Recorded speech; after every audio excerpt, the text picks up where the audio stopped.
Here's a picture of an FM broadcast antenna. Really, the FM broadcast antenna is nothing more than a vertical wire. An AC signal is fed into that wire, which means we zoom in, take a look at the free electrons. Those little dots represent the electrons that are free to move throughout this conducting wire. If the AC signal for a moment points in one direction, then you have an electric field that causes these electrons in the rod to drift downward perhaps. That's consistent with conventional current flowing upwards. By the right-hand rule, I can ask this question: what's the magnetic field at this point P? So, hey, just point your thumb in the direction of the current and wrap the fingers of your right hand around, and you see that there's a magnetic field at point P that would point into the page. But because this signal is AC, then the electrons start to drift the other direction due to the oscillating electric field in the antenna. So the current no longer flows upward in the antenna, the current flows downward. So by the right-hand rule, the magnetic field no longer points into the page, the magnetic field starts to point out of the page. So I guess what I'm really getting at is what's the direction along an XY axis of this oscillating magnetic field associated with the alternating current in the antenna. So let's make it X, Y, and Z axis. As the current varies along the Y axis, the response is this magnetic field that at one point the magnetic field grows, points into the page, and you have magnetism along the negative Z axis. And then when the current reverses direction, then you have magnetism along the positive Z axis. So there's an oscillating magnetic field in the XZ plane perpendicular to the direction that the electric field is oscillating that drives the AC current inside of the antenna. So let me write again Faraday's law and the full version of Ampere's law. The integral of E dot ds, which is just a way of saying voltage around a loop, is equal to negative the rate of change of magnetic flux. Now we're talking about integrating around a loop. That can be an actual loop represented by a physical loop of wire, or it could be an imagined loop, just some region of space. So that's it, Faraday's law. Now what about the full version of Ampere's law? When we account for displacement current, we get integral of B dot ds is equal to mu naught times conduction current plus mu naught epsilon naught rate of change of electric flux. If that looks unfamiliar, if you don't recognize this as displacement current, then I encourage you to go back and review the first video from this unit of study. The changing magnetic field should create a changing electric field, but then the changing electric field reinforces the changing magnetic field, and so you end up with a propagating electromagnetic wave that carries on and on. I've pictured it better here. So the electric field is oscillating in the direction of the oscillating current in the radio antenna, as shown by this vector that's clearly has some sort of sinusoidal behavior to it. And perpendicular to that,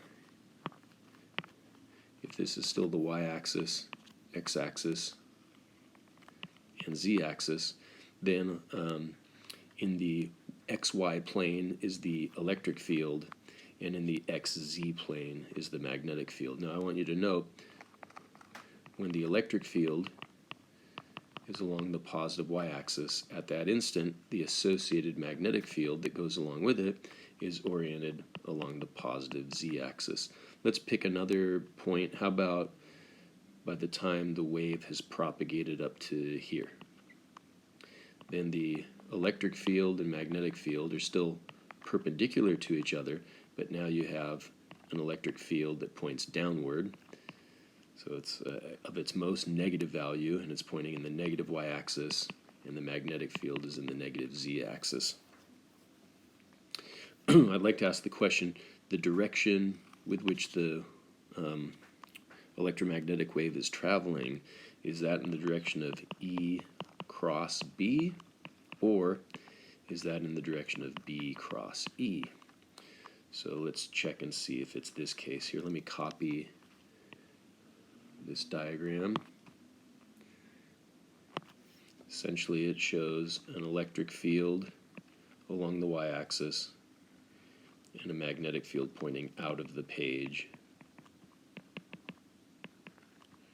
They're 90 degrees apart from one another. So I could also copy this diagram over to here.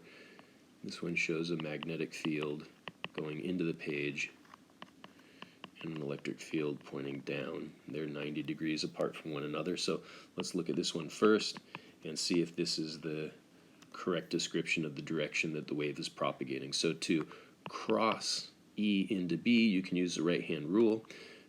Point the fingers of your right hand toward the top of the screen or the top of the page, and then begin to rotate the fingers of that right hand until they point parallel to a vector pointing out of the page. Well, if you do that, you should be convinced that your thumb points to the right, meaning that's the direction of velocity, or the direction that the wave is propagating.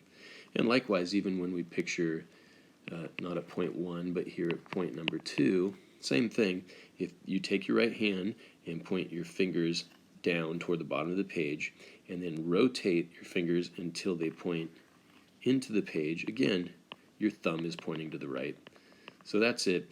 If we had said that the direction of propagation is B cross E, we would have got the opposite result. So that's right. The direction in which an electromagnetic wave propagates is always in the direction of the cross product E cross B.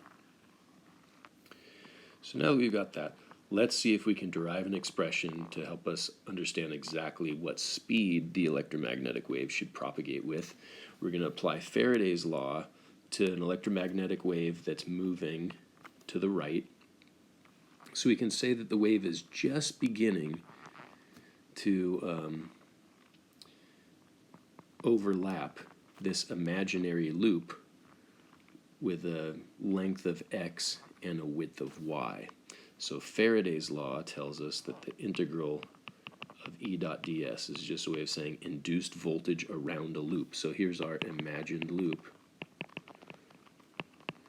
We're going to try to calculate the total product of electric field and displacement around that loop. But it should be equal to negative the rate of change of magnetic flux received by that loop.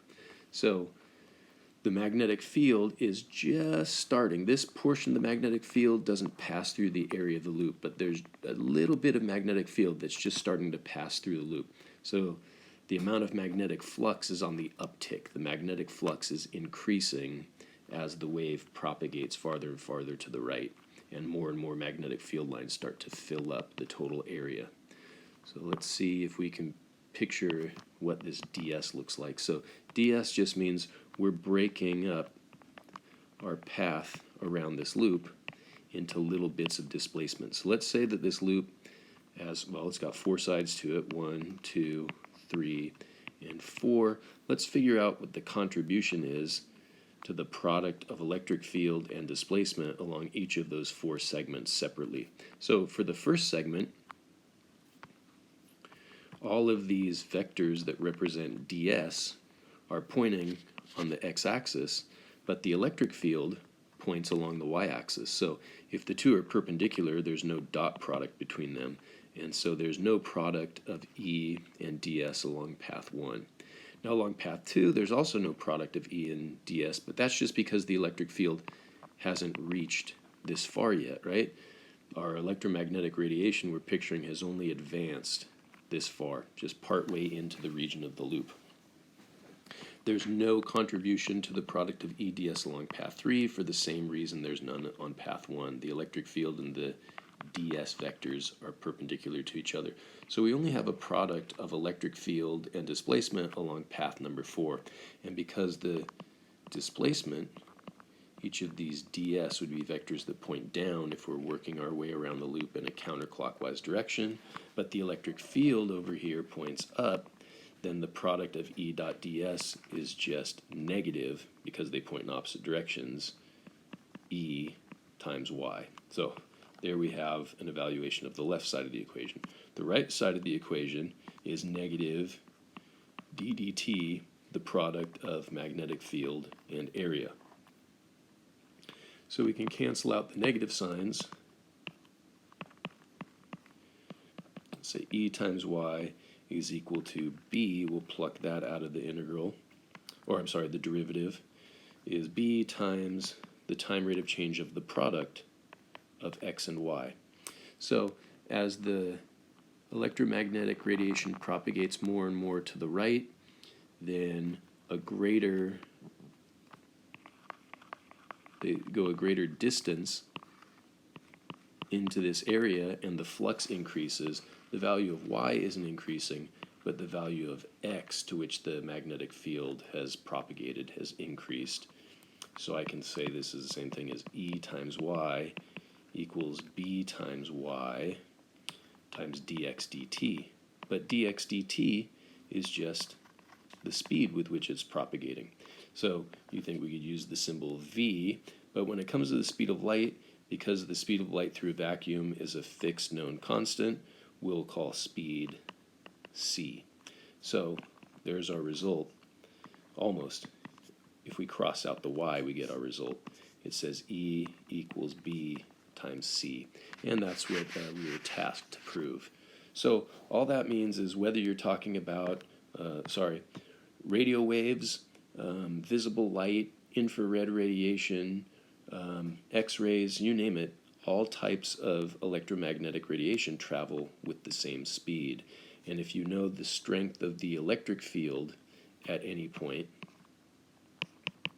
the strength of the magnetic field at that point relates according to this equation. If I multiply 3 times 10 to the 8th meters per second, the known value of the speed of light in a vacuum, times the magnitude of the magnetic field, it gives me the magnitude of the associated electric field. So this means that electric field strength measured in newtons per coulomb or volts per meter numerically are always several hundreds of thousands of times greater than the strength of the magnetic field when expressed in Teslas.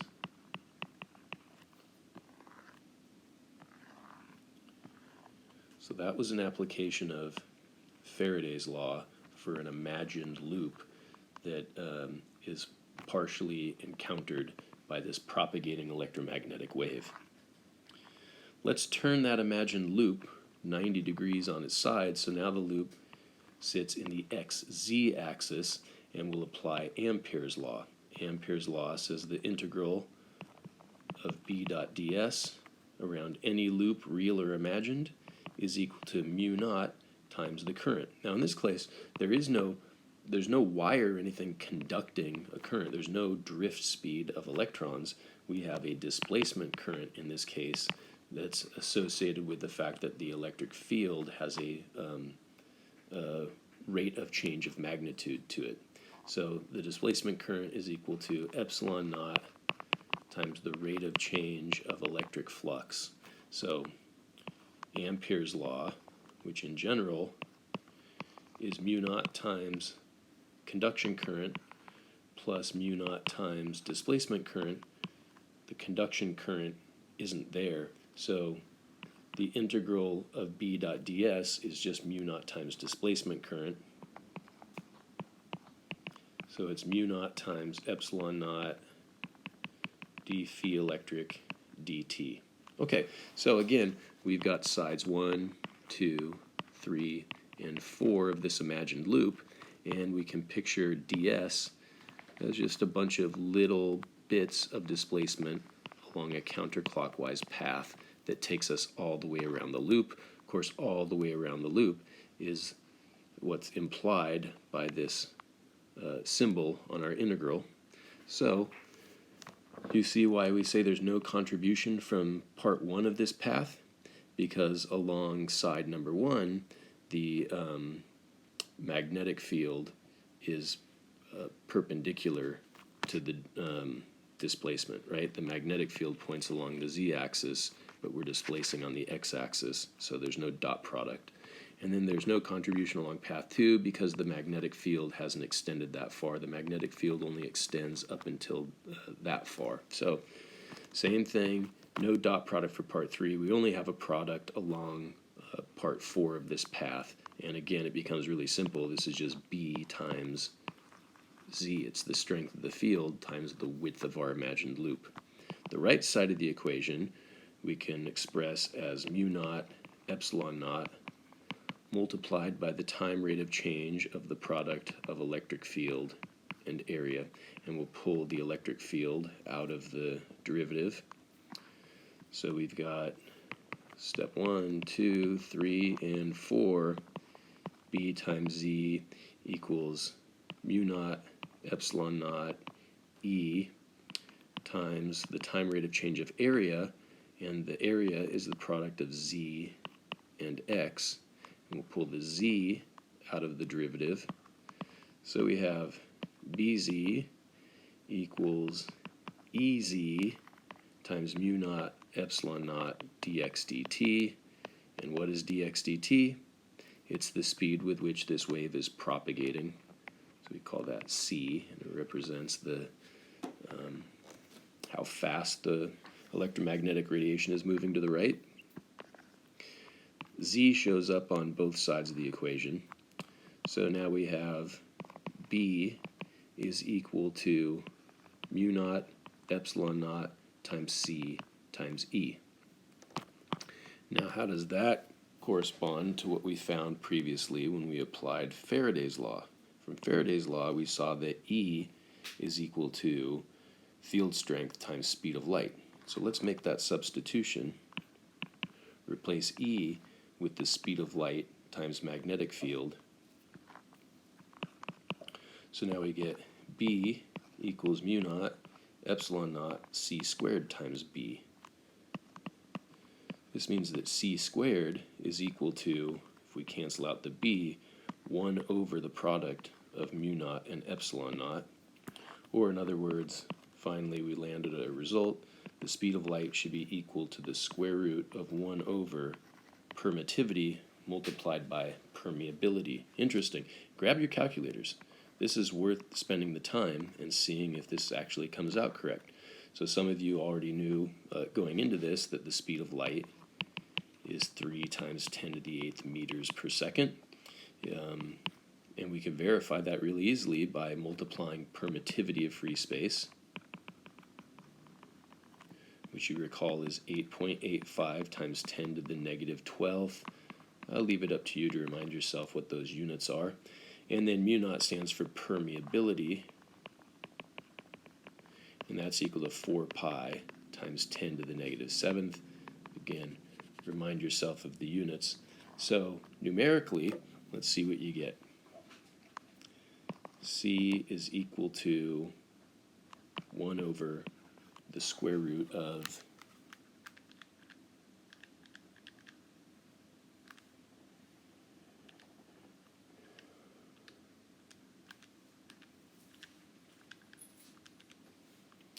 1.112 times 10 to the negative 17th.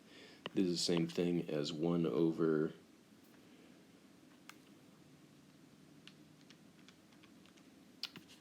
3.33 times 10 to the negative 9th. So this means C is equal to 2.998 times 10 to the 8th meters per second, which sure enough is the same 3 times 10 to the 8th that we've been expressing to a smaller number of sig figs. So isn't that surprising how simple it is to calculate the speed of light? Well, now it shouldn't be surprising that it depends on permittivity and permeability of a vacuum. Oh, and by the way, this is just the speed of light in a vacuum, right? Light travels slower through glass or water or any transparent material. A vacuum has a certain ability to contain electric fields. It for lack of a better way of saying it, it permits electric fields to reach some maximum value. So because electromagnetic radiation is just a combination of oscillating electric and magnetic field strength, vacuum's ability to contain electric field factors into the speed, and vacuum's ability to contain magnetic field, the permeability of free space, also factors in. And it's just as simple as multiplying those two quantities together, taking the square root and taking the inverse of that result, and we can verify the value of the speed of light. Okay, thanks for tuning in. In their next video, we'll take a look at the energy associated with electromagnetic radiation.